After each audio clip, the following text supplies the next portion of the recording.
This chick valued the company at $1,000. Welcome to the second ever episode of Slav's Money Corner. And this is a show for complete beginners. I did an episode one, which was focused on what to do if you're just starting out. Hopefully you've done those steps by now, so we can move on and kind of explain what the stock market is through a little bit of analogies. I have some super unique graphics and art that I'm going to show you, and hopefully you appreciate it. I'm going to explain through an analogy how the stock market works and all the ins and outs and everything that you need to know, and hopefully get it by the end of the video. If you haven't checked out the previous video, please watch episode 1 so you can have some money starting to work already for you, and now you get to understand what it's doing. Alright, so here we go. I'm going to start off here. This is episode 2. What is the stock market? Now, it's very interactive here.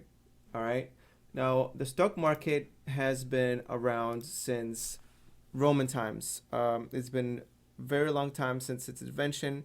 Those are kind of like the first historic recordings of stocks being traded and things like that. Now, it's probably been around for even longer than that. We just don't know about it. The first kind of paper market for stocks was first introduced in 1602 in with the Dutch stock market. What was it? The East Indian Dutch Company, something like that, where paper shares were traded literally under like a tree on the street or something like that. So people wanted to trade parts of companies for a long time. But what are they trading after all? All right, so let's go into it. And the easiest way I can explain the stock market is through a lemonade stand. Okay, so this is a lemonade stand. We have a little penguin over there. This is the owner of the lemonade stand. He just got a few ingredients together, some lemons. He's got a table. He's got, some cups and whatever, a little bit of lemonade there, right? And so he's selling it, and he is just making, I don't know how much money he's invested, maybe like $10, $20, whatever, of his own money, and that's, he's running a business. But he wants to expand, right? This guy's dreaming big, so he wants to expand, and so he needs help. He's just covering the expenses of his business, and he needs more money in order to get an employee, in order to get more lemonade, to free up some of his time, in order to pursue other things like making the business bigger. So what he does is he goes to a nearby neighbor, and this is a very astute owl right here. He's a professional investor, right? And so just living right next to him in town. And so he says, hey, you know what? I need some money. I need to buy some more lemonade. My business is doing good. I just need to hire someone so I can open up either a second lemonade stand or just buy more lemonade, because I'm having too many customers and I need to serve them, and I need more lemonade to go through my shop, right, through my stand. So he says, so the investor says, all right, this little owl over here, he's a fellow bird, so obviously he wants to, he likes his plan, he likes the vision of the penguin here, so he says, okay, let's do it. So I will trade you 10% of the company for $10. And the penguin, of course, says yes. He's like, that's exactly what I was looking for. I can now hire an employee to work for me for a day while I go do other things. So he gladly gives away 10% of his company, and that is equivalent to, one share. So he's giving him one share for $10, which is 10% of the company. So the company has a total of 10 shares at this point. The penguin decides to divvy up the company in 10, keep 90% of the company, and give 10% of the company to the owl. And now with that $10, he decides to hire this younger penguin and buy a few extra cups of lemonade, as you can see over there, so they can sell it together. And so now the business is making a little bit more profit, right? It's a larger business. Maybe it doesn't necessarily make profit, but it's a larger business. And so this working capital of $10 here, it's called capital. Capital is just money or equipment. And business is starting to boom. People are coming, they're buying more lemonade. So the penguin now decides to expand even more. And this little bird over here, this little chick, sees what's going on, and sees the owl that made a deal with the penguin, and she says, I want in. All right. So the penguin says, well, look, like, I'm kind of doing right okay at this stage. I don't need to expand too fast.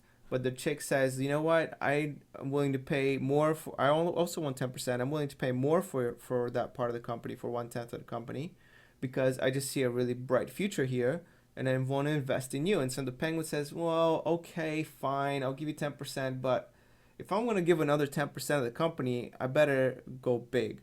Okay, I want $100 now for 10% of the company instead of 10. The chick says, well, all right, I'll pay whatever in order to get in on this action here, because I think the lemonade stand is going to grow, and I think you, penguin, are a great entrepreneur, and you're going to expand the business. And so they make that trade. Now the penguin has 80%, the chick has 10%, and the owl has 10% of the company. All right. So actually, the owl's position here experienced 1,000% gain, right? So his one share has been valued by this little chick at $100. So perhaps he could even make that trade right here and sell his share for a 1,000% profit, right? For a $90 profit to her if she wants to buy 10%, but he's not going to do that. You'll see what happens in a little bit. So now we have the workings of a public. This is a private company thus far. It has just multiple shareholders. So the chick has one share, the owl has one share, and the penguin still has 80% of his business, right? But this chick right here, this is important. The words that I'm gonna say right now, they're important.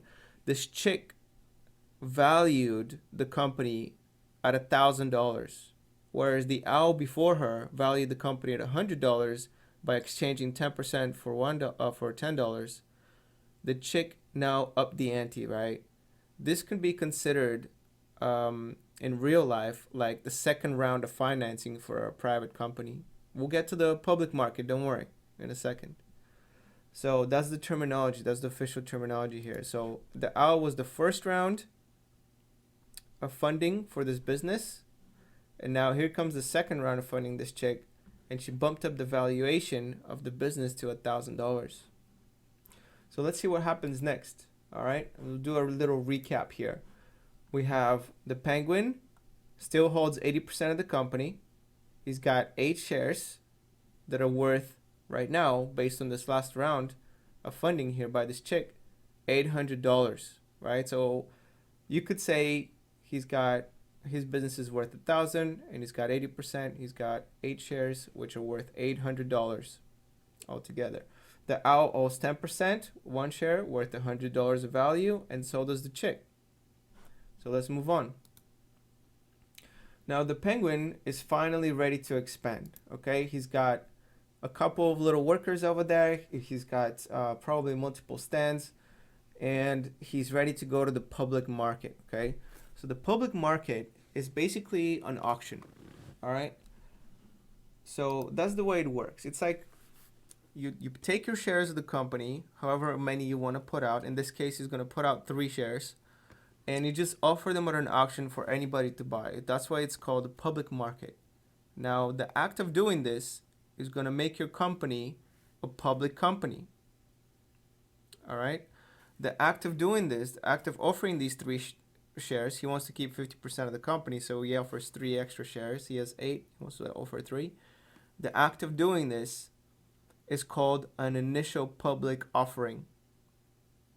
If you've heard the jargon, it's an IPO, right? The acronym is an IPO, initial public offering. That's what it stands for. Okay, so he goes to the auction, and he decides to auction off 3 of his shares. So something interesting happens here, right? We have one familiar face. This astute investor, the owl, decides to buy another 10% of the company because he sees that the lemonade stand is going to have a bright future. And so even though he only paid $10 the first time around, he's going to pay $100, and he's going to acquire another 10% of the company, and now holds 2 shares or 20% of the company. There's this little donkey here. He also buys 10% for $100. And now the penguin has one more share left to auction off. And so there's going to be a real bidding war here between the walrus and the zebra. Okay, so what is going to happen? Let's find out. The walrus outbids the zebra and pays $200 for 10% of the company. Now, this is an important act because the walrus just valued, this is the last transaction, just valued the business at $2,000.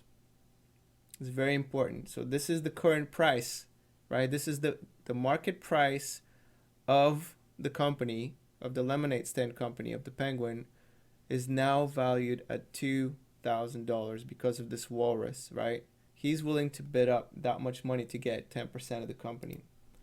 All right, that's what's happening. So let's do a recap now. It's a little more complicated, right? This company is now public. It's traded on an auction. And the auction is kind of like the New York Stock Exchange or the NASDAQ or whatever. London Stock Exchange, okay? So all these stock exchanges around the world are basically auctions for stocks. And a stock is just a share of the business. And each business can determine how many stocks or shares represents what percent of their company, okay? This Penguin decides that one share is going to represent 10%. In reality, one share of, let's say, Apple company represents a lot less than 10% of the company.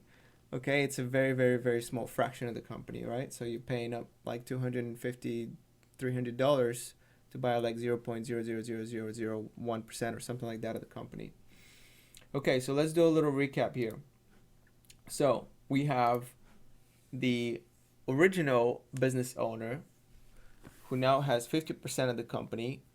He owns 5 shares worth $1,000 based on the walrus, who bid up the price in the public market, in the stock exchange. And then we have 20% of the company owned by the owl. This gets a little more complicated now, right? He has 2 shares worth $400, and his cost basis is $55 per share. Now, how did I get it? What is cost basis? So cost basis is the cost that you paid per one share owned. So the owl, if you average it out, right, he paid $10 for a share first time around. He paid $100 for a share the second time around. So his average price paid is $55 per share. That's what cost basis means. It means the average purchase price per share.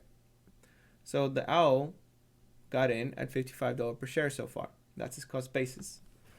Then we have the chick. If you remember her, she didn't show up to the public offering. She's just chilling at home. She still owns 10% of the company, and her share is now worth $200 instead of the $100 that she paid. So she only has one share.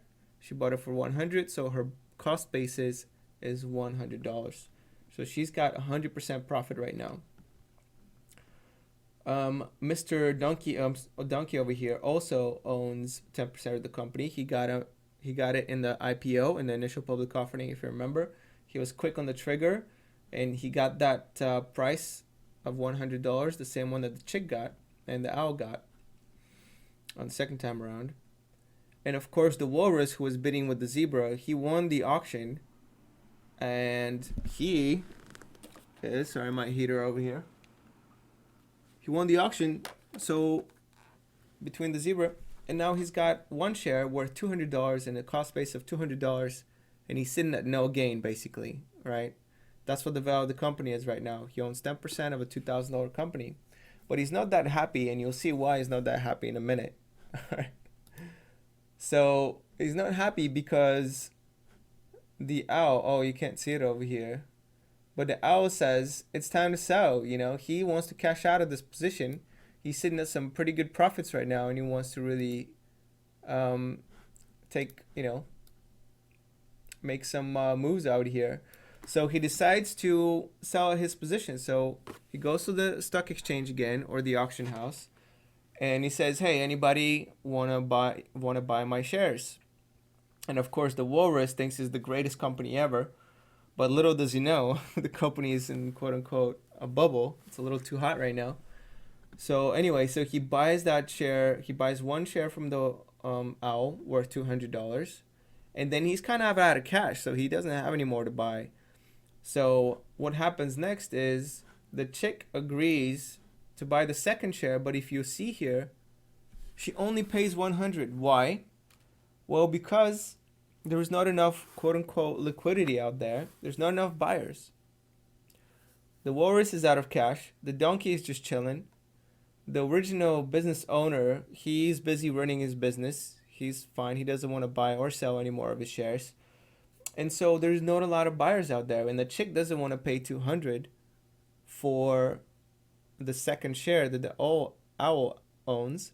So she's like, you know what, I'll bid 100 and see if I get outbid. No one outbids her, and the owl also agrees to sell his second share for $100 to the chick. So now let's do a little recap of what happens next. We have the original owner sitting at 50% of his company, 5 shares worth $500, and $510 cash on hand. Right? So he doesn't really care that his company went from $2,000 valuation to $1,000 valuation, because the chick, again, by doing this last trade, it's the last trade that really counts, okay? The chick made the last trade, once again, valuing the company at $1,000. So she may be the steadiest investor out here, okay? So we have the owl as a little bit of a astute investor, maybe an opportunist, trying to flip this company, this promising business. And he's been in from the beginning, and now it's time for him to cash out. So what does he do? He has 0% of the company now, 0 shares, but now has a profit of $190. His initial investment was $110. He sold his 2 shares for an average of $150 each, one of them for $100, one of them for $200. So that's $300. And so he's got $190 profit with an initial investment of $110. That's really nice, okay? His cost basis was $55 per share, and selling it at an average of $150 per share, he's got to pay tax on $190. Okay, now the chick, the most stable investor here, she never changes her mind. She always thinks that the company is worth $1,000. She now owns 20% of the company at 2 shares worth $200 at a cost basis of $100 per share, and she is even. And so is the donkey, who got in early on the IPO, on the initial public offering, whenever the penguin went out to the auction house. And of course, we have the walrus, who also owns 20% of the company. He owns 2 shares worth $200 total, with a cost basis of $200 per share, for an unrealized loss of $200, right? So he basically spent $400 to buy 2 shares, but those 2 shares are now worth $200. So basically, he's quote unquote lost $200 worth of value. Now, he still owns 20% of the company, so this company value might rebound. Maybe more people will show up to the auction house or the stock market, and they'll start buying up and bidding up the price of the shares, and he will be able to eventually recoup his unrealized loss. And the reason it's called unrealized loss is because he hasn't really taken an action yet. If he were to sell right here, and let's say the chick agrees to buy these 200, these 2 shares at 100 apiece, he will then have a realized loss of $200, and he can probably count that towards his taxes, okay, and offset some other winnings that he has. But in this case, he decides to hold on to the shares, and he has an unrealized loss of $200. He just happened to buy the shares for $400, and now they're at $200. That's it. And what is the outcome of all this? Well, what needed to happen happened.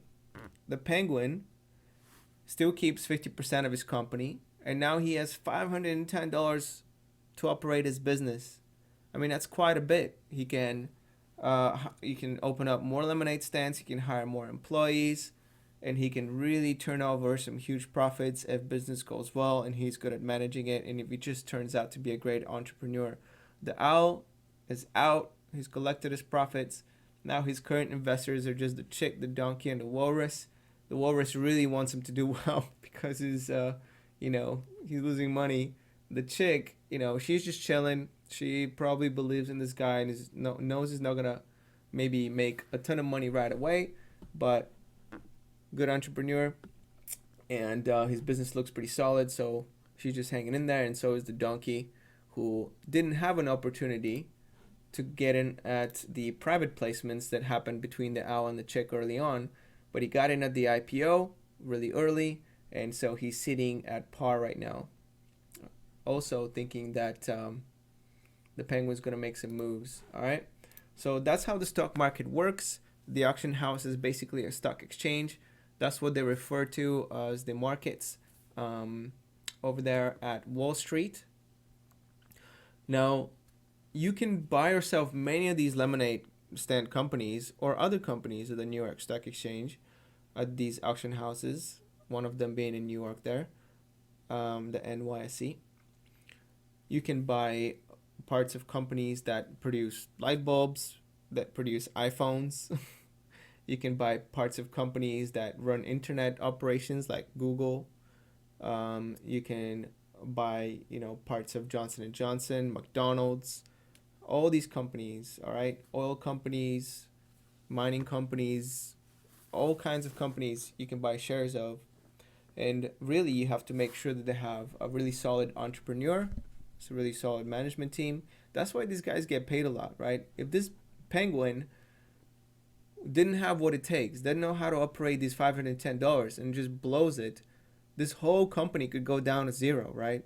Maybe nobody will want to have shares of this company anymore, and they'll all sell them on the stock exchange, and this company will, the company will go down to zero. And when they run out of cash, they won't have any more company to auction off. The percentage of the company will probably go down to almost zero, and they'll be valued at nothing. They'll run out of cash, they'll be forced to close down and be delisted from the stock exchange. People will no longer trade their stocks. So it's really important that the management team at least is a good head on their shoulders and are able to operate the business. So that's probably the most important factor when evaluating like what kind of company you want to buy. Okay, so that's it for today. Hopefully you understand what the stock market is.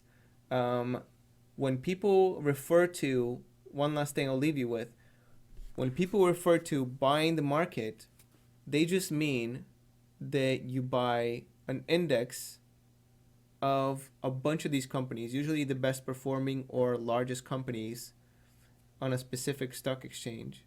So for example, one index you can buy on the New York Stock Exchange, this auction house, is an index. It's a list basically of the 5 largest, most successful companies that are listed on that auction, on that stock exchange. This index is called the S&P 500, Standard & Poor 500, and you can buy it in many forms. One of the forms that I suggested you do in the previous video is VOO, the symbol VOO that you can buy at any internet broker. I show you how to do that in the previous video. So now you actually know what VOO is. This is how it functions. It's 500 of these companies, like this Penguins company. And that's it. That's how you make money out there, all right? So hopefully you understand what it is now. Next episode, I'll explain the other symbol, what a bond is, or the symbol BND that I also suggest purchasing on the previous video. But for now, chew on this, all right? Peace out.